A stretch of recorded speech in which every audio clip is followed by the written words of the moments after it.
one goes in deep into our feminine energy. So all of us have feminine energy, I'm sure you know that.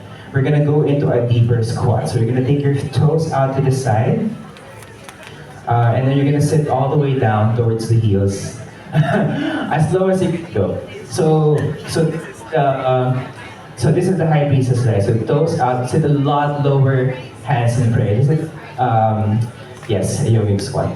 But immediately, wherever you are in this pose, you can already feel the energy of the womb, which is representing the Empress in this pose. So you want to feel this almost birthing energy in the body that the Empress represents.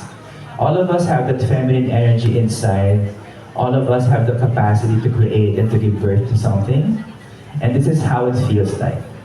So whenever you see the Empress pose, this is the energy that's trying to embody. As you inhale slowly, rise up and exhale here. And you can already see how your body reacts to these poses, right? So maybe your heart rate starts to race, and you get out of breath. Because birthing is tiring. Birthing is actually life-threatening, and that's exactly the energy that the Empress embodies. So next pose is the Emperor pose. So the Emperor is something that is it's quite powerful. It represents authority. It represents power. So we're gonna start from a lunge. Forward fold from here, and we're gonna step the right foot towards the back like this. So just step the right foot back, both hands down. Sorry, I can't do both hands down with my mat. So take both hands down to the mat. So this is your emperor pose. The emperor represents authority. So there's like a forward energy in this pose, like imposing energy to everyone that you encounter in front of you. Last breath here, and as you exhale, just step the right foot forward, and then release. Slowly stand up. So you have to remember all this. We're gonna go through them in a sequence. No, I'm gonna go through them with you.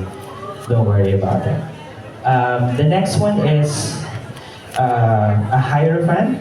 The Hierophant pose. The Hierophant for me represents structure, and nothing represents structure better in the body than plank. So we're gonna step back in a plank pose to represent Hierophant. So we're gonna do, well, you can do forearms down plank if you want, or hands on the mat plank. If you can't get into a plank, you can get into a tabletop position.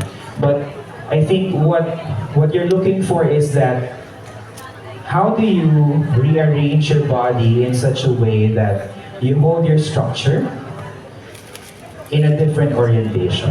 And that is what the Hierophant represents. In every orientation, we can create order and we can create some structure in ourselves. So it takes a lot to hold things up and hold things together. And then the good thing is, as you exhale, just drop your belly down to the floor. Good, very good. Right. There's a strong, a sweet progression from here to the Lover's pose, which is actually just here. Hips down, elbows down, chest up, representing the lover. There are two centers in the body that represents romantic love. One is the hips, for obvious reasons. The other is, of course, the heart and your capacity to connect. So in this pose, the lovers, think about the grounding of the hips. That means tying yourself up to a love. And also the opening of the heart. Opening up the heart to someone else, of course, other than yourself. And sometimes exclusively to just one person.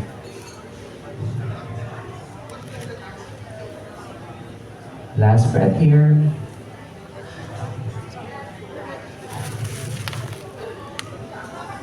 And then from here, we're gonna come into your chariot pose. So chariot pose is something you're probably familiar with. It looks like a downward facing dog in yoga, of course. So we're gonna go into it. So two options. Where one is if you feel that your legs are not open or legs are not warm enough today, you can come into a baby downward facing dog with your knees, hips, top of the knees, and arms forward like down dog.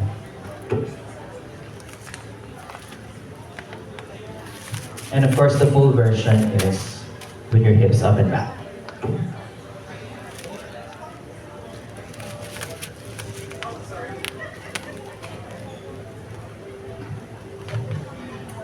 So the energy of this pose is again grounding down through four limbs. There is some momentum that wants you to drive forward, but you also want to have that strength of control to help you hold this pose and this pose, despite the momentum leading you forward. The same energy that the child embodies in this pose. Being on the passenger seat, being in full control, resisting momentum if you need to, but going along with it if you have to as well. Last breath here. And then as you inhale, shift forward again, and then come all the way back down to the floor. So we're gonna go into the next pose, which is strength. The strength card is an upward dog, so hands beside your hips.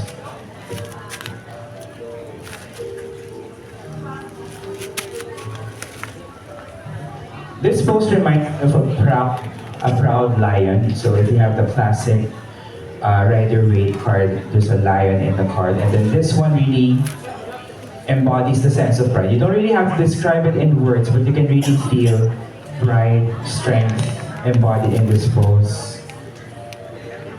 And as you exhale, slowly release your chest back down to the floor. And then we're gonna come back onto your tabletop position.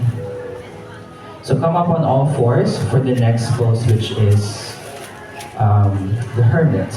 So we're gonna step the right foot forward this time, and then lift the left heel. So it looks like the Emperor card, but for me, so hands down, both hands down to the floor.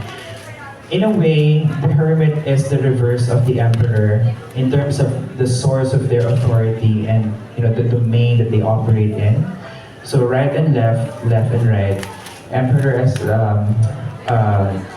left forward, the Hermit as the right foot forward, kind of embodies the way that we relate to ourselves and our power.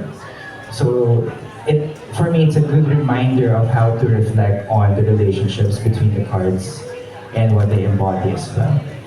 And then finally, in this first 10, we almost 10, we're gonna step the left foot forward, and then take your hands on your shins halfway lift. We're just gonna transition, hands down to the floor. Come all the way up to standing, arms up over the head. Lift your arms up. And exhale, arms to the side. So the wheel pose is a standing back bend. So take your feet apart, hands to your lower back like this. Sorry, I'm gonna show you first.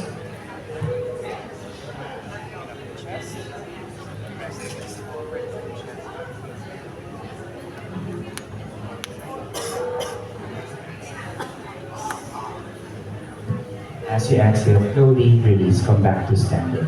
Coming back into our starting position in the floor. So we're gonna go through that sequence and try to feel how we embody all of these energies, all of these poses in the body.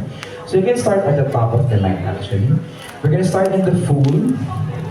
So feet flat, arms to the sides. Separate your feet, arms to the sides of the body, shoulders away from the ears. Let's start in the full pose, starting with our full potential. Just observing the body and the breath here, and the energy that we embody. And as you inhale, lift your arms up over the head, lace the fingers up, magician.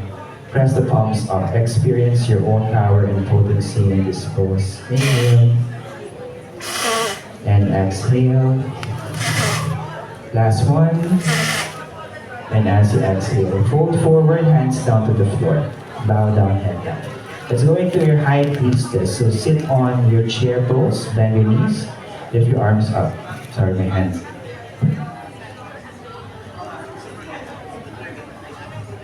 So with the same power, but a bit more stirred or a bit more focus on the intuition of the intuitive side of your body. Last breath here. And as you exhale, fold forward again, hands down to the floor. We're going to separate your feet, Empress pose. Your feet out, toes out to the side. Come into an even lower squat as if you're about to give birth. As if you're about to experience creation on your own. Hands in prayer, inhale. And exhale here. Last breath there. And as you exhale, hands left the floor. Lift your hips up again. Hands on your shins, look forward halfway lift. Emperor pose. Step the right foot back. So hands still on the mat here. Inhale and exhale. Experience the forward motion of this pose. Experience the forward orientation, forward movement. Your power, your authority that it represents and embodies. Last breath here. And as you exhale, step that left foot back. Into your plank. So you can come down onto your forearms if that's more comfortable for you. Into your Hierophant pose. Experience the structure that this pose requires and embodies. Not just through your arms, but all throughout, from the shoulders all the way down to the hips and the legs. And as you exhale, sweet release, hips down to the floor. Lover's pose. Elbows down, palms down on the mat. A bit of a respite really from all the work. So try to really experience the grounding in the hips, the opening in the heart, the opportunity to love, the opportunity to root down, to connect as well.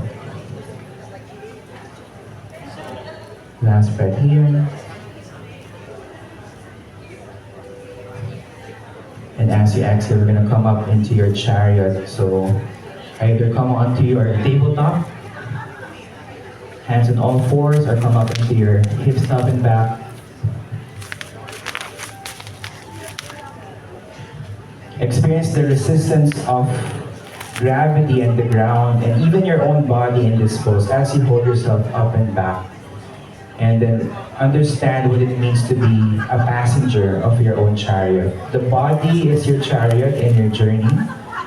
The body is what brings you through this journey of intuition, and you are the one in control. As you inhale, step your right foot forward for the Hermit. So opposite of the Emperor, a bit more introspective this time, a bit more acknowledging of your authority that comes from insight, comes from knowledge, comes from experience, and not something handed down to you.